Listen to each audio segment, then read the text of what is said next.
Got my helper here with me today. Trouble. He's inside my elbow pad. What are you doing? I gotta turn the heat up, it's freezing.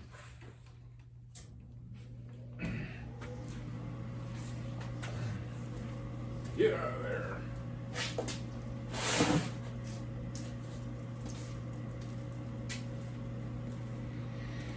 Okay, today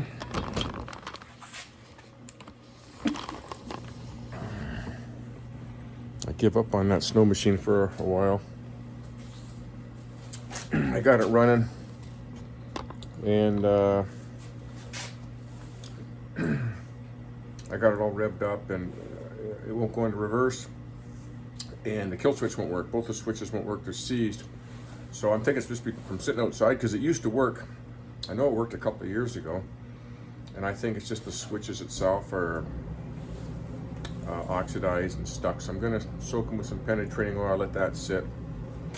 Because I hit that reverse switch on that Skidoo, and how that reverse switch works is it actually stops the ignition of the machine at idle, and it fires backwards. The engine actually spins backwards. Like it, as it's turning forward, it gets it slow, and then it goes click click, and it fires backwards. Really weird. And so when I pushed it in, it has to kill the engine. It always comes to a stop, and then you release it, and then the momentum of it fires it backwards. And it's stuck. It's stuck in the kill switch position. So that's why I was having a hard time starting it. I want to get the fairing on this today, get this buttoned up. I bought there was a couple bolts missing. A couple of these 6x1x35s. I can only get 40, so I might have to cut a little bit off. These will work, but we'll see. Might cut them off. I want to get the headlight back in.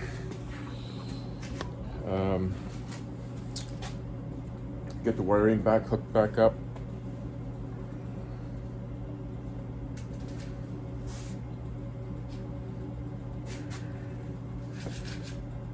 Dog wants out already. I knew that was going to happen. Why do you want to stay out here? If you're going out, you're staying out.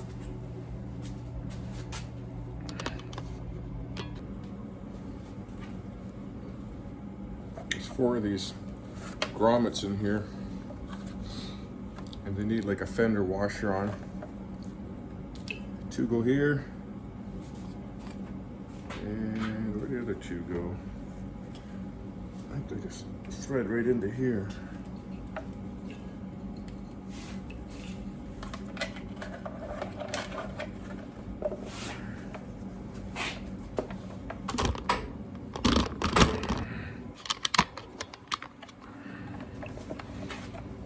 Push all the wiring through this hole here.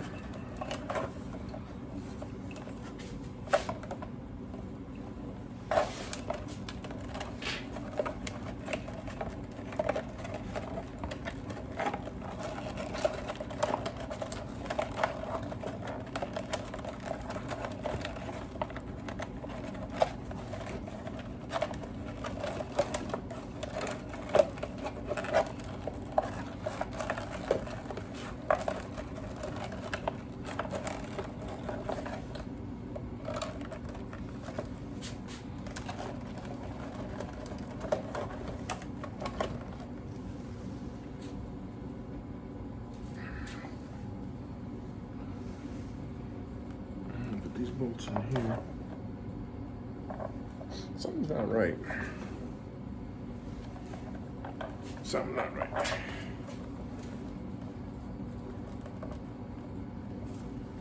Yeah, these bolts with the chrome acorn, they go at the bottom. These were the 2 that were missing in here, so.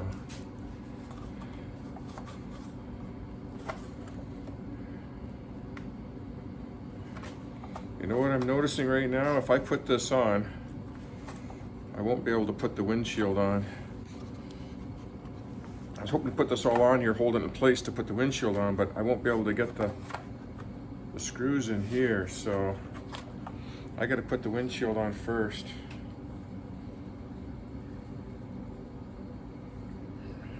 That's what I gotta do.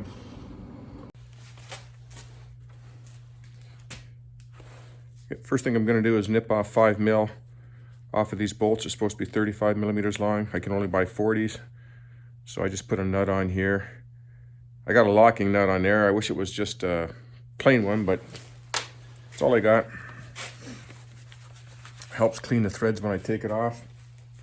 I will grind them on the grinder a little bit. How's this gonna work? I'm in an awkward position with the camera. Battery's dead.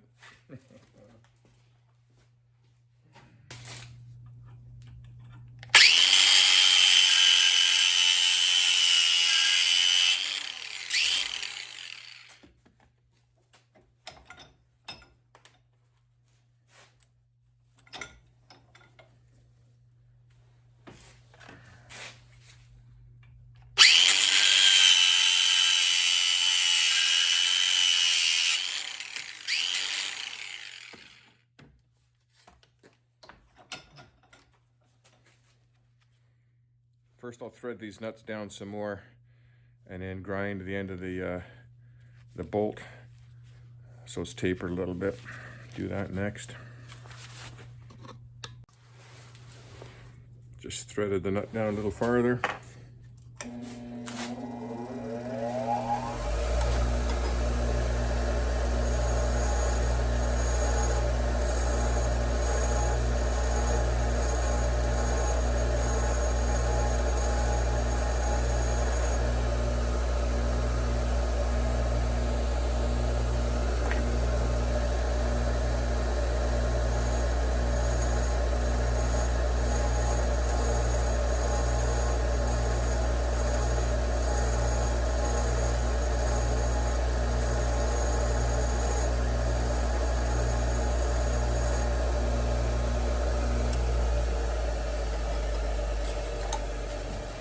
That bench grinder was the first power tool I think I bought probably 30 years ago. Still works good. It's Ryobi 6-inch. And I use it all the time, either the wire brush side or the grinder side for drill bits, everything. Like it takes the burrs off any metal that you grind. And now when I undo the nuts, these bolts should be good to go.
Yeah.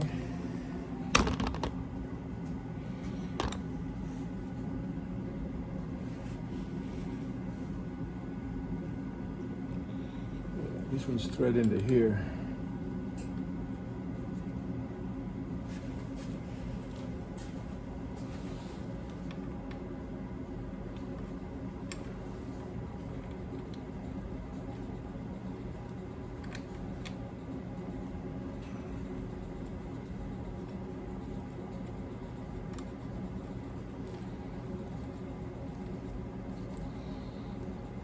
This one's a little snug.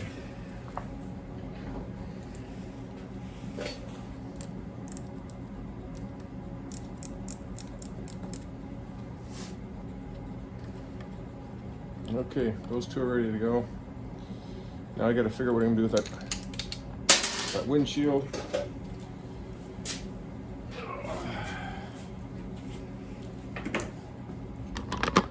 Over here.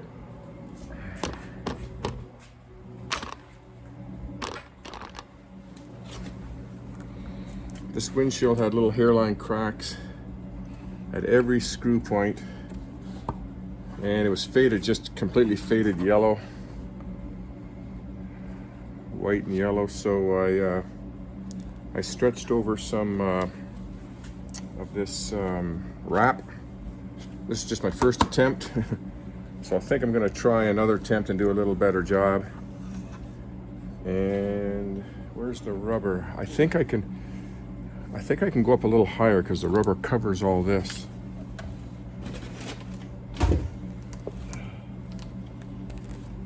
Yeah, let me find everything here.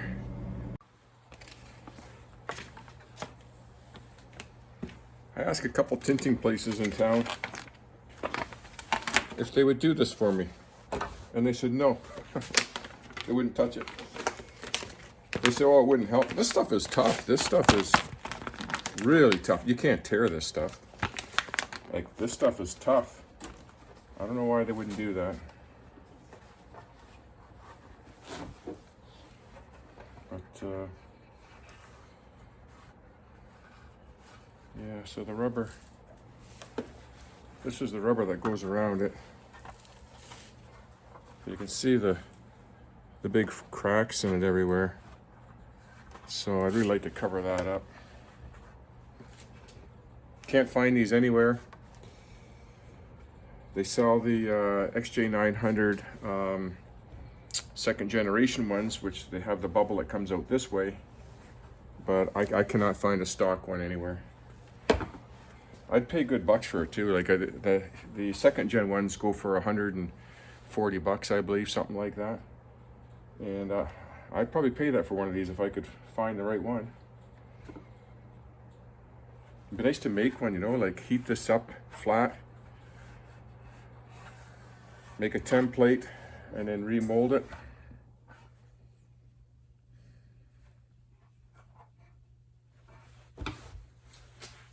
That'd be ideal. Well, let me try to put another piece on here. I cut a little extra big here. Get my scissors.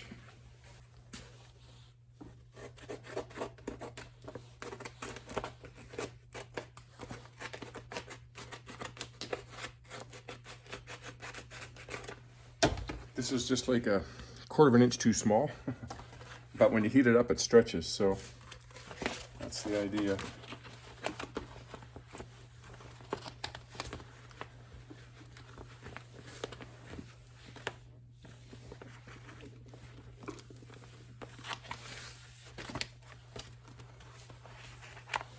Okay, let me get this ready.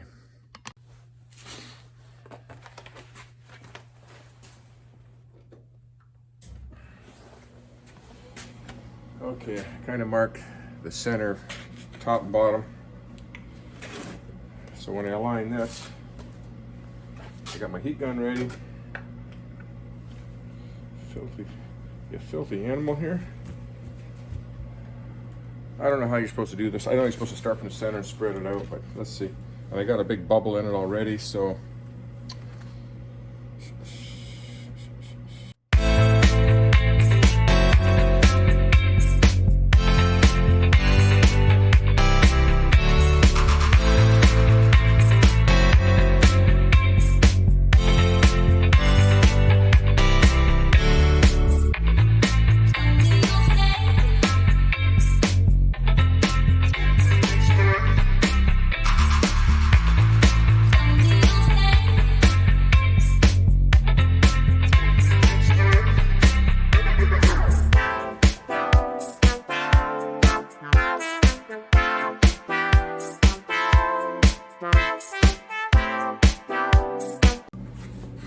Try it again for the 3rd time.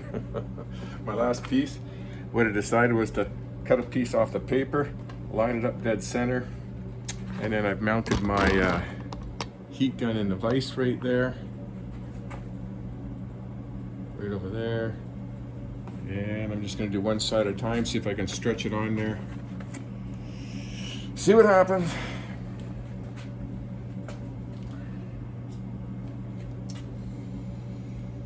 I think I got to cut this piece out first. It pulls better when it's smaller, so I'm going to cut the pieces out first.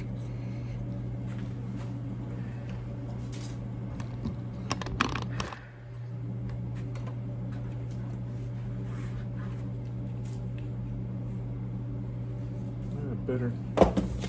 Yeah, this knife here is better, I think.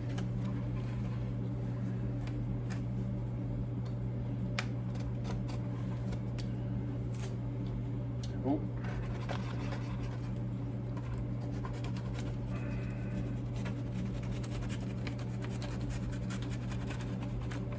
It's less material to stretch. So I'll get this cut out.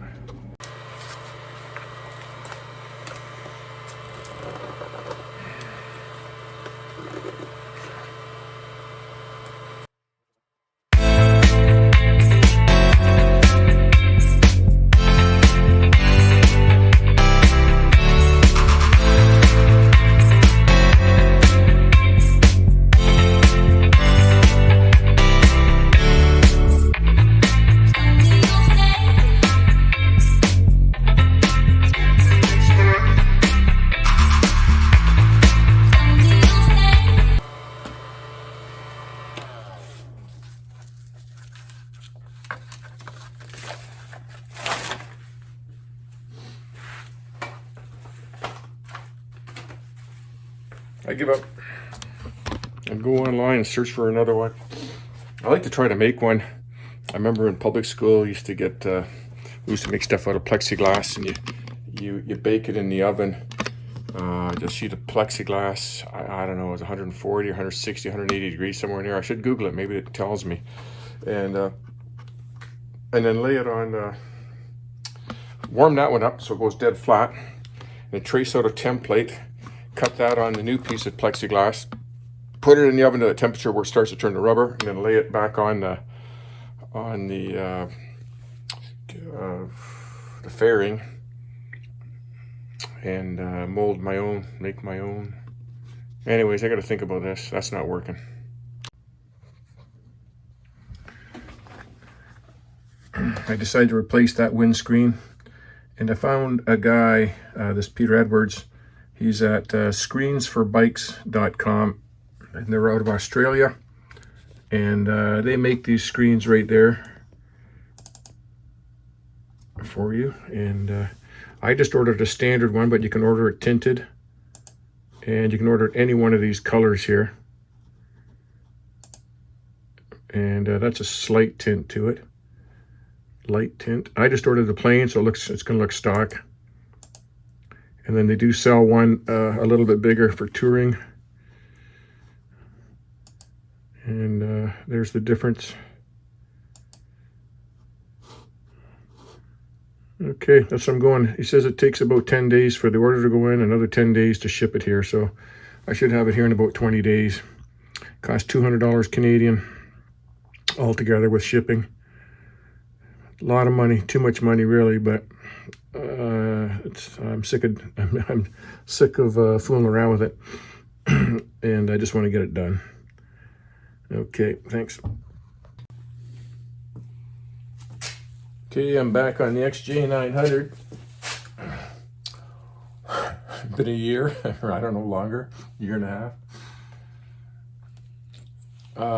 You have to go back and see the previous videos, but I had the top end all off, cleaned it all up, new gaskets, re-shimmed it all, did the valves, rebuilt the carbs, put the carbs back on, and they leaked. They started pouring out fuel between carb 1 and carb 2. And all Yamahas, the old ones back in the 80s, are kind of famous for that. It's a plastic inlet line. That's where your inlet pipe goes. Now I hope I can find a part that I ordered like 6 months ago. Let's see here. This fucking thing. I get so much glare in this camera, it's unbelievable. Oh yeah, I think it's in here. So it's a plastic tee like this, and it's just plastic. This is your inlet line that goes to your fuel petcock and your gas tank, and then these two fit in between cylinders, carbs 1 and 2.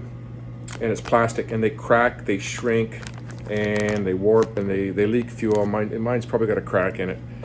And so this is an upgraded one. A guy makes them, pretty sure just machines it at home probably, and sells them on eBay. A bunch of different guys do it. But anyways, that's what I got to put in there to stop the fuel leak. And but I will check the float in carb 1, and just to make sure, but I'm sure it's going to be this. So okay, I got to pull these carbs off. It's those lights that I got. Anyways, I just did it. I loosened off all the clamps. I loosened off the airbox, took the bracket out. There's a bracket here that slides on top of the airbox right here. I just take it right out. So I'm probably gonna shove this airbox back a little. It's not gonna move very far, half an inch, that's about it. It's always a pain. That's why I've been putting this off. It's a stupid job. It's a pain getting this back in there and getting all the boots lined up. One of the reasons why I haven't tackled this. Plus just zero motivation right now. Okay, let me see if I can pull these off. The garage is probably, I don't know, 55 degrees maybe. Oh yeah. And I put all new rubber intake boots on too a year or so ago, so they're soft.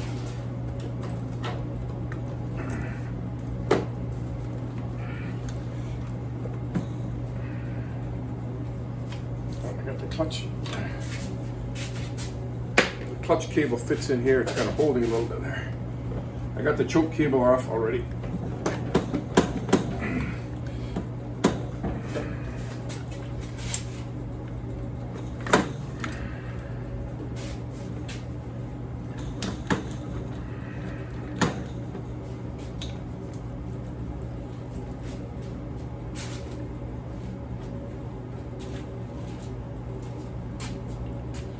I got the clutch cable off. I just got to take off the throttle cable here.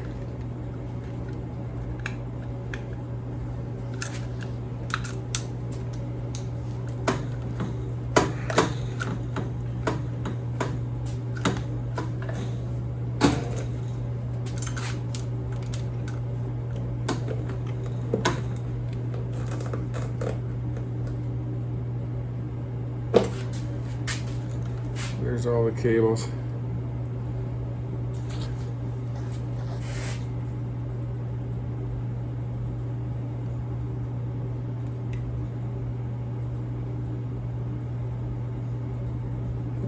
Yeah, this is the fuel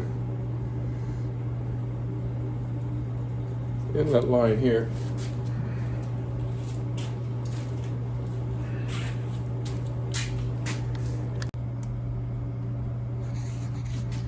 This is the fuel inlet T here. So I got to take the carbs all apart and put that in there. That's where it was pissing fuel around here. Could be the O-rings. This one, this T and this T are just vent lines. I'm not worried about this one, it's just a vent. But it's this one here, so I gotta take the take this off,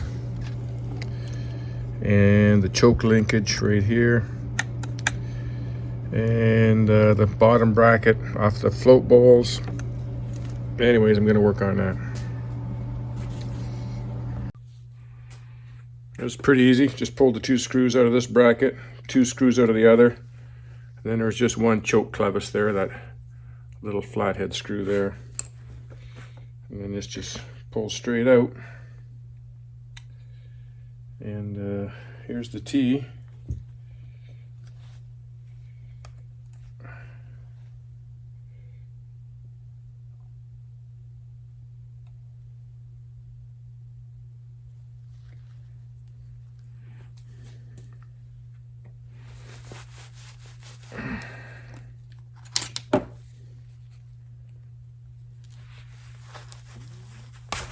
I don't see anything obvious with it, but it could be just the O-rings, or I greased the O-rings up before I put them in. It could be just that they're just shrunk up.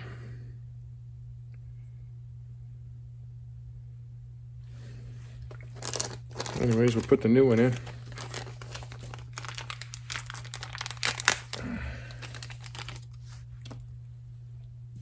I'll put a little bit of white grease on them. I can find it.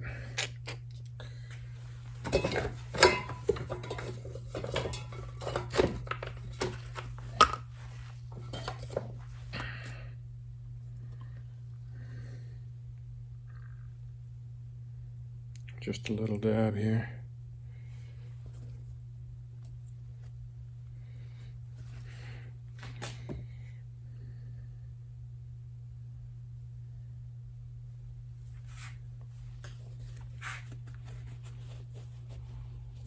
Okay, so this goes on the bike like that. This you want it pointing up.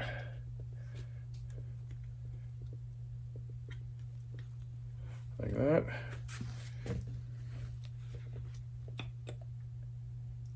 And,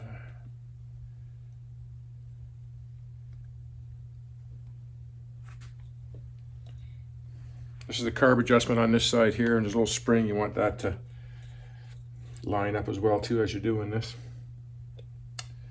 Okay, this has got to go through there.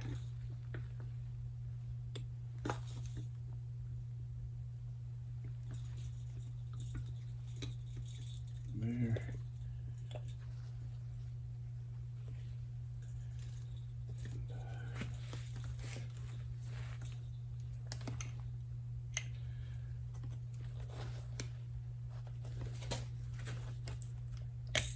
Gotta kind of get them all lined up with the spring at the same time. This is the adjust the balancer for the carb.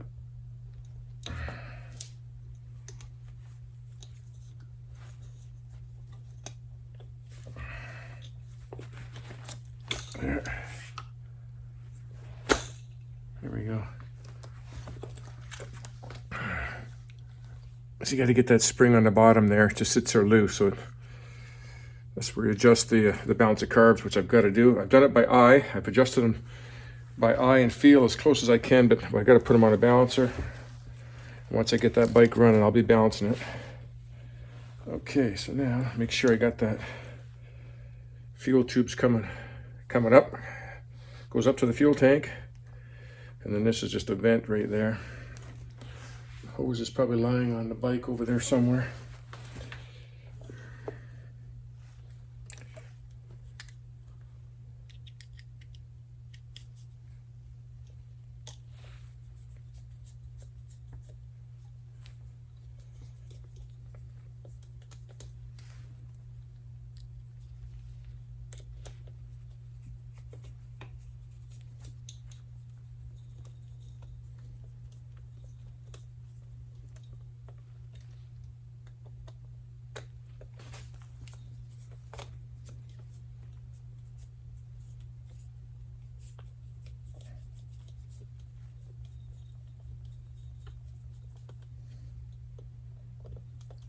Just leave those loose until I get all four of them in.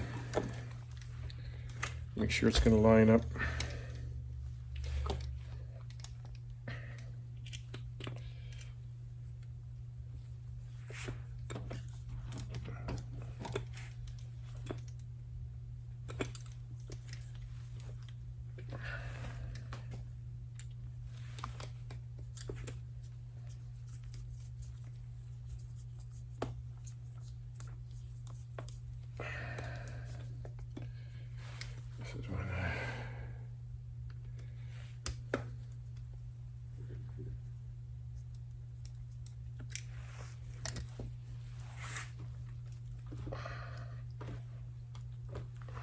Need two hands to do this.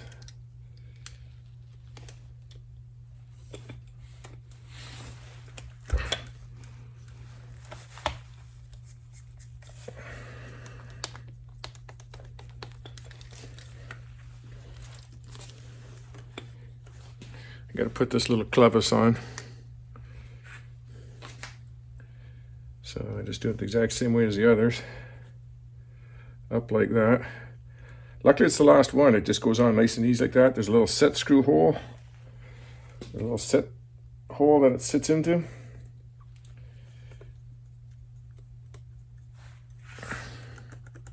Locks it into place.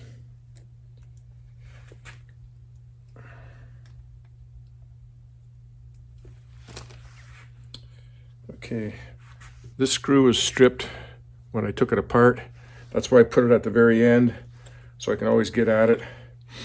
I'm gonna cut a slash in it so I can use a flat screwdriver on it. Okay, I got those all back together. Yesterday I just hacksawed a slash into that one screw. I ordered some new fuel line too. This is getting pretty hard. And I ordered a new float for this one here. This float had a, yeah, I could take it off and show you, but there's a chunk, a little piece broken off of one of the floats, and it fell down here when I was checking it, somewhere in this mess. I see there's a screw there, another bolt there, but the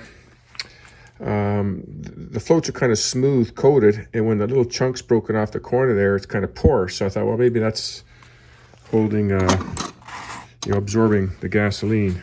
So I ordered a new one. Well, it's a used one, and $16. It'll be in a couple days.